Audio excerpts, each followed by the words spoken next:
What's up guys, it's RJ. Welcome back, and in today's video, Nike React Infinity Run Flyknit 2. Is it better than 1? Let's talk about it. I should see your face right now.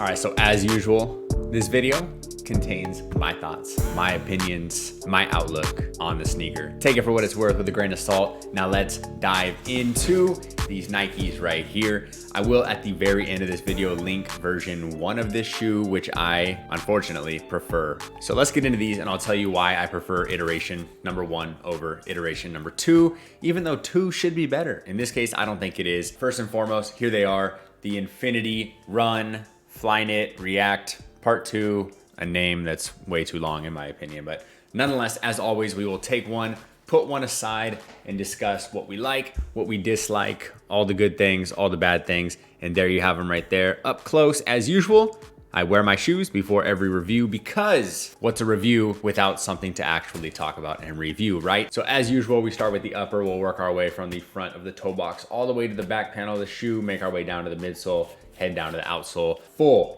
Flyknit upper from the toe box through the mid, all the way to the back panel of the shoe. As you can see it right there, we do have a clip that runs from the actual midpoint, nice little Nike swoosh right there, into Nike React branding, all the way around lateral and medial sides of the shoe, adding to the stability of the overall sneaker, and very much reminiscent of version 1 of the shoe. Now, if you head up to the midpoint, we'll go to the lace section right here, and you do see that Nike opted for a bit of a fly wire lacing system. You have one single pair of laces, flat, cotton, black, typical with a general release like this. The tongue is detached, which is my first quarrel with the shoe because I don't like detached tongues. If you've been watching me for a while, you know that. On the actual tongue, we do see Nike React Infinity Flyknit branding, and the tongue is ridiculously stretchy, as you can see right there.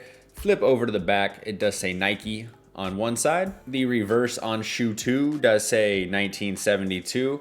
Obviously, the year that Nike introduced its first lineup of sneakers. If you didn't know, now you do. That's your upper as far as materials go. We do have a swoosh on both sides, lateral and medial as well. And it's got a bit of a kind of hard plastic outline that you can't really see it in the video, but it's there, and it's a little thicker than I would expect, and definitely thicker than the previous version. So that's that. You come up to the top of the laces, you got 2 eyelets on both sides, lateral and medial, and that one does have like that infinity insignia, if you will, almost like a figure 8-esque style. And if you want to take a look at the insole, there it is right there. It is actually not removable, it is glued down, but nonetheless, it's there, and that's pretty typical for a Nike like this. And then the last thing that we'll touch on the upper portion is a little bit of a pull tab right there, pull strap.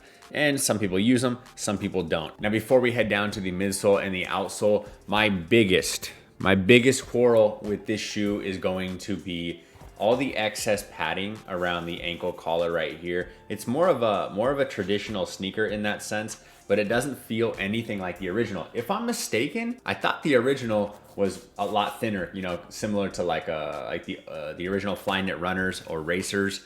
And this one is just more of a traditional sneaker, like I said. And I don't like that. You know, when I picked these up, I didn't take a quick look at them because I actually enjoyed the previous model. So I'm like, well, I'll pick these up, review them, and give them a try. And I just didn't like, I don't like that. I feel like it's too old school on too new of a sneaker for me. So, and it's a higher end sneaker too, which we'll talk about in pricing in just a minute. But that's the upper. That's what I'm not super stoked on. And as you can probably tell at this point, I'm not madly in love with this shoe. But with that said, let's head down, talk about the midsole. So the nice thing about these is you do have a full React midsole, and it's thick. Very, very thick. And then on this particular model, it's gray with the neon green or the almost glow in the dark green speckles right there. And then you flip over to the bottom. We don't necessarily have an outsole. It's similar to like what pretty much everyone's doing, Adidas and all that. You just have a thin rubber layer, and this is just Nike rubber, no branding or co-branding, anything like that we've seen with other brands. That's your bottom, adds the traction, and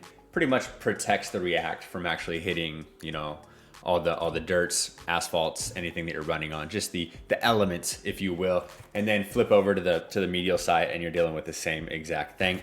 It's a ton of cushion. If you like React, it's all there. Super, super thick midsole, very responsive, a bit dense, but you know, it is a performance shoe, and that's to be expected. So if you like React, there's a ton of it. Now, my issue is if you take a look at the top of the shoe, you can see how the React bulges out on the toe box area, and then you kind of lose it throughout the rest of the sneaker. And that for me took away from the stability, and it's a lot thicker. It's a really high shoe. So I almost felt unstable, you know, and I'm not like a big thicker person. So it just kind of felt weird to me. I felt unstable, both running and walking. So that's something to consider as well. I feel like I'm just beating this shoe into the ground, but you know, I want to give an honest review. And so that was my other big issue, is that you have such a thick React midsole, and it's not very wide in the rear, very, very thin actually in the midpoint.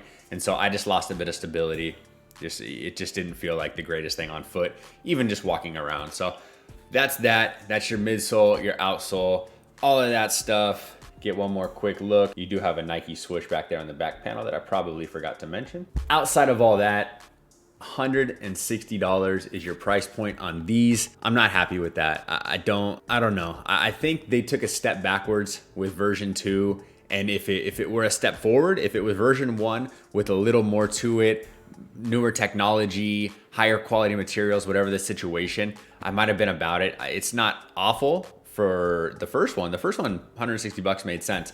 For this, I don't know, maybe I'm being negative. Maybe I don't know what I'm talking about. But again, my personal opinions, $160 is a little high. I would probably wait. These will 99% hit the sale rack at some point in time, and or you can use coupons. Nike's always sending out stuff and having specials and stuff like that. So if you really want them, I would wait, because they probably will come down, and or I would opt for version 1. That's my opinion. As far as sizing goes though, 10.5, that's my true to size. I picked up a 10.5. They feel great as far as sizing goes, and comfort, little lacky for me, honestly. Probably a 7.5, might creep up on an 8 out of 10.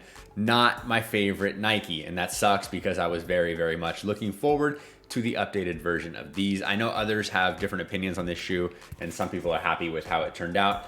For me though, it's just lacking in a few different areas, and I'm not super hyped on it. Nonetheless though, I will throw them on feet. Quick review, just because I'm not super stoked on them, you know what I mean? But I will throw them on feet, give you guys a better look at them aesthetically and all of that. If you have any questions that I didn't answer about this shoe or anything else, leave it down in the comments section. I would be happy to get back to you at some point. I know I'm running behind on comments, but I appreciate them. Keep them coming, all of that. It's much appreciated. Appreciate all of you who have been checking out the videos as of late, and all the continued support, man. Again, my name is RJ. I appreciate you guys. If you haven't already, hit that like button, hit the subscribe button. We're doing it. We're here. Until next time, guys, I'm out. Peace.